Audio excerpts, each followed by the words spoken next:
udah habis mie baru tergigit cabenya. Jadi nanti saya masak mie bokom. Masak mie bokom.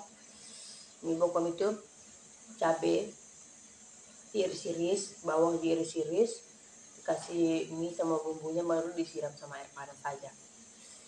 Itu paling rasanya. Nanti saya lebih suka masak mie seperti ini.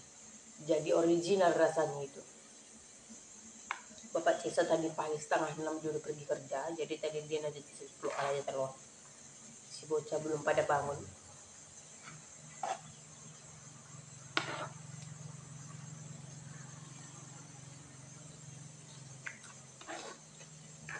Diirisin pakai cabai setan. Mantap kali rasanya.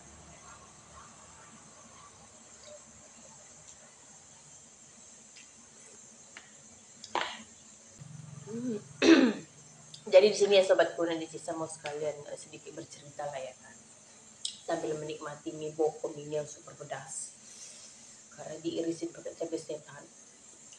Habis itu cabainya dikunyah-kunyah, kalau sakit kepala langsung hilang. Terus keringatan makan. Jadi sobatku, nanti Cisa sambil ngoceh-ngoceh lah ya kan.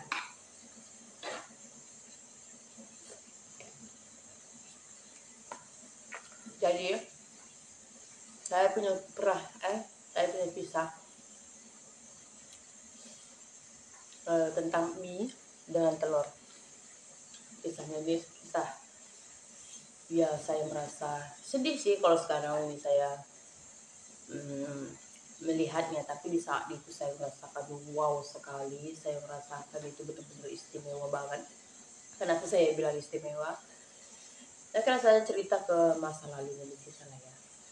Zaman masih SMP, sekitar umur 12 atau 13-14 tahun seperti itulah ya kan. Jadi saya tinggal sama mama ya hidup yang benar-benar dibilang berkecukupan enggak juga sih.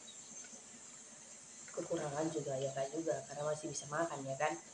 Nah, jadi kami itu dulu kalau masak telur, 2 butir telur dulu kami masih berempat ya, masih berlima, bapak, mama, saya, si adik saya si Sinar, si Jafar, sama adik saya yang di Batam, si Lona belum ada.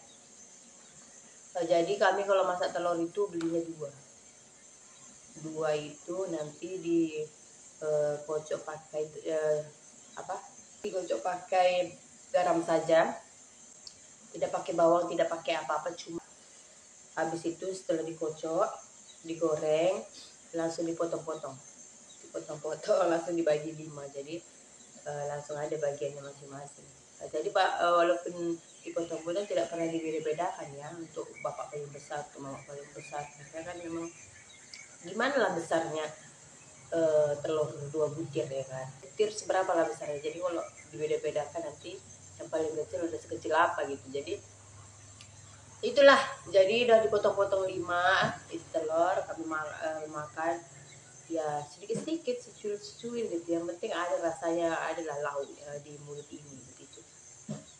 Begitupun kalau masak mie. Kalau masak mie itu pun nanti belikan 2. Nanti kalau masaknya itu ditambahkan garam sedikit agar dia itu rasa kuahnya itu lebih ada rasa garamnya. Jadi karena ditambahkan air banyak gitu, lebih banyak kuahnya. Terus tuh saya mau, kenapa nanti saya bilang saya pernah merasakan istimewa. Jadi saya itu punya tetangga, tempat mama saya numpang rumah itu, di depannya itu ada tetangga saya ya, bisa dibilang orang kaya lah ya kan. Neneknya haji.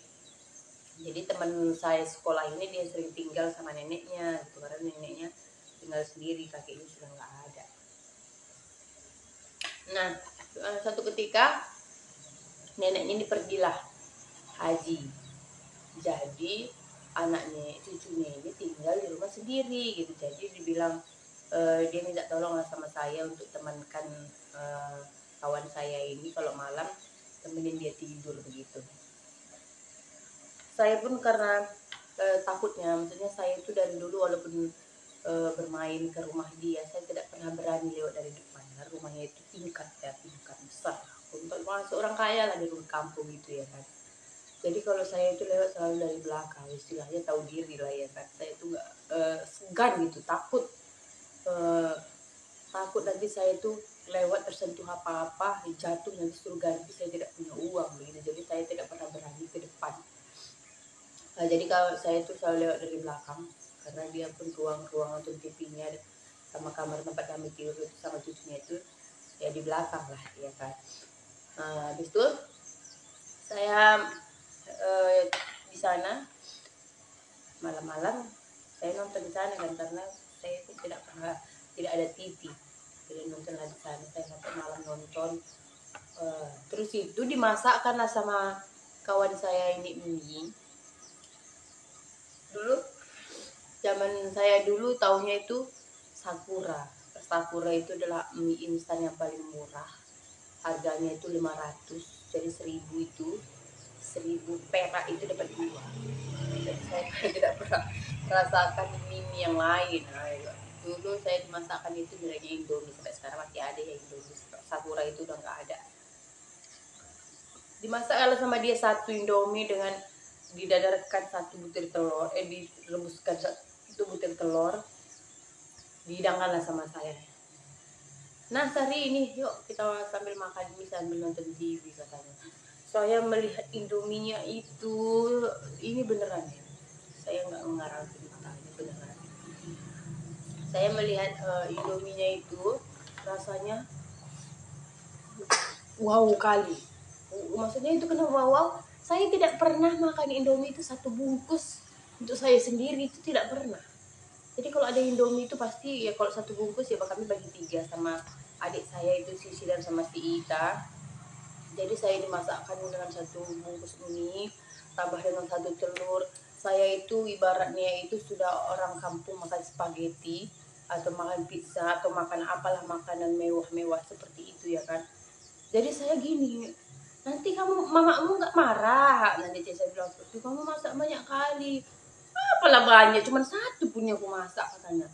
Jadi nanti saya itu kayak mana ya, karena kami nggak biasa makan itu, jadi saya itu udah merasa itu banyak gitu. Satu Indomie dengan satu telur itu saya itu udah rasa banyak sekali. Jadi saya takut nanti mamanya marah karena di masakan saya banyak gitu. Ternyata memang ya dia hari-harinya seperti itu ya, makan Indomie. Jadi dia stok telur berpapa, ada Indomie ya, seperti ya orang-orang biasa lah ya kan, orang-orang yang punya duit ya, ada stok ayam, stok ikan, stok telur di kulkasnya. Kalau saya tidak pernah boro-boro punya stok gitu, kulkas pun tidak punya dulu ya.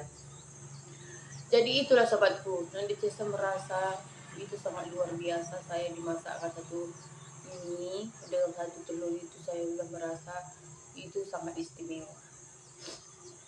Kenapa itu seperti yang lebih nanti ceritakan tadi, karena saya tidak pernah merasakan seperti ini di rumah saya. Jadi dengan satu telur dan itu saya merasa ini orang sangat kaya gitu. Saya merasa memang orang ini benar-benar kaya. Memang dia orang kaya sih, rumahnya juga tingkat, rumah neneknya itu tingkat, karena neneknya itu juga haji. Tapi saya memang udah dengan dimasakkan yang seperti itu, saya benar-benar memang dia mengakui dia itu sangat kaya sekali. Belum saya disajikan dengan makanan lauk dia ya kan, ada ayam, ada dia masak ikan. Kalau kami itu kalau masak ayam itu kadang dulu kalau mama tanam semangka, kalau udah panen semangka nanti hari ini bilang mau panen, barulah nanti dimasakkan ayam. Jadi kalau bisa dibilang masak ayam itu sebulan sekali belum tentu. Itu pun kadang nanti kalau ada ayam peliharaan kami barulah kami masak. Sebulan sekali belum tentu. Kalau ada nanti kita mau panen, barulah kita masakkan. Jadi itulah hal yang luar biasa saya merasakan, di mana Indomie sama telur itulah hal yang sangat istimewa yang diberikan sama kawan saya. Makanya itu di kondisi saya seperti ini, saya sangat bersyukur karena saya sudah bisa menikmati, istilahnya ini saya sudah bisa menikmati satu mangkok mie ini.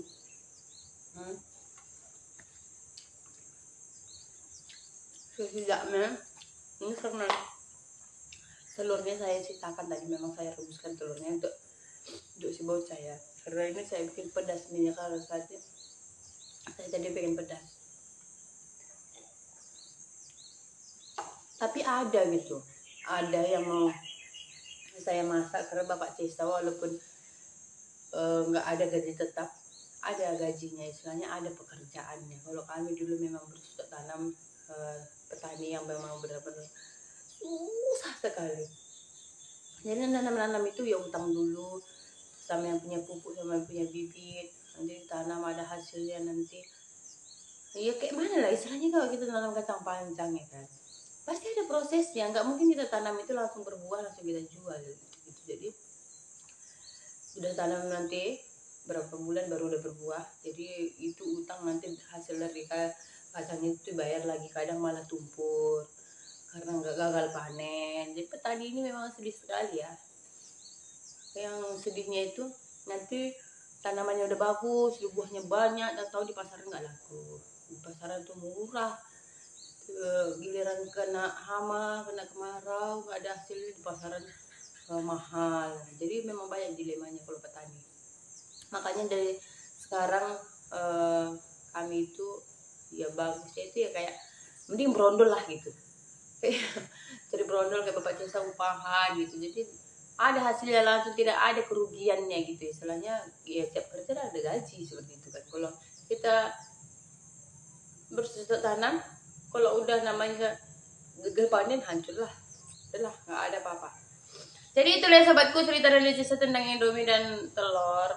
Masih banyak lagi cerita yang lain waktu lah dari Cesa ceritakan. Dari Cesa bercerita ini bukan maksud mengeluh atau apa, tapi untuk motivasi diri sendiri dan motivasi yang lain bagi yang termotivasi. Terima kasih yang selalu setia bersama channel kami. Terima kasih yang selalu mendukung keluarga Cesa Setapu. Lain waktu nanti Cesa akan bercerita untuk memotivasi kita yang lain ya kan. Oke, harus selamat berjuang.